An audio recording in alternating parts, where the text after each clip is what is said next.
campaigns for the general elections, which will be held in August, are in high gear. We are happy that the appointments to the key electoral management institutions, such as the Independent Electoral Boundaries Commission and the Supreme Court, have been made. Employers expect the new IEBC commissioners to quickly settle down in and deliver credible elections for Kenyans. We also have faith that the Supreme Court has the capacity to handle any disputes that may arise regarding the outcomes.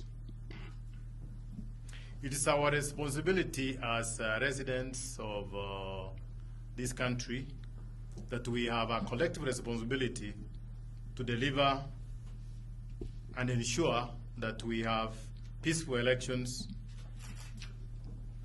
Therefore, we call upon all employers to support the voter registration process by encouraging their employees to register as voters. This is a civic duty that we expect from all employers and all Kenyans, as it were.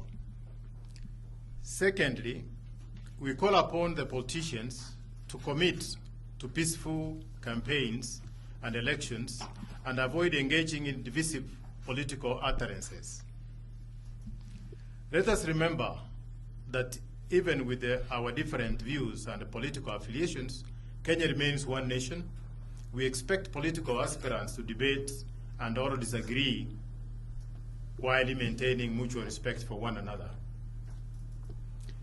We will condemn any action that disturbs the peace and stability that we enjoy, because it affects the image of the country and affects the lives of many innocent Kenyans and the economy at large.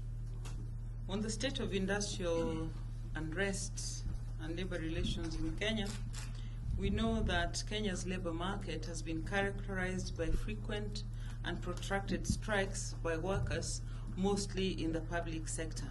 In the last 8 months alone, we have seen more than 18 strikes taking place. A number of these strikes have been declared unprotected by the Employment and Labor Relations Court, which has proceeded to issue orders declaring these strikes illegal. We are, however, concerned that these court orders have often not been obeyed. Court orders need to be obeyed to uphold the rule of law in our nation, because in our view, if court orders are disregarded and disobeyed, then we have a breakdown of law and order. As a federation, we are aware of the hard economic times that are facing us. However, in our view, agitation for better terms and conditions of employment, though understandable, should be alive to this fact. Further, labor disputes in Kenya should be handled through the laid-down dispute resolution mechanism without undue interference that only leads to short-term political solutions. We are aware as a federation that most of these strikes that have occurred in the recent past have largely been in the essential services sector. Essential services are well outlined in our laws, and they are supposed to be protected from strike action in recognition of the fact that any strikes that occurs there endangers human lives other than the cost to the economy.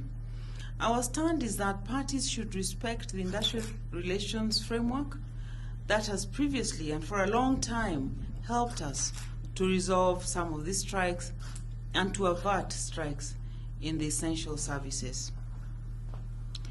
We believe that strikes are not the best way to address workers' economic challenges, and that respect for social dialogue and tolerance should prevail. This is how, as a country, we've managed to overcome in the past. And we believe that where a solution cannot be reached by parties voluntarily on their own, then they should resort and submit to an independent arbitrator or a conciliator.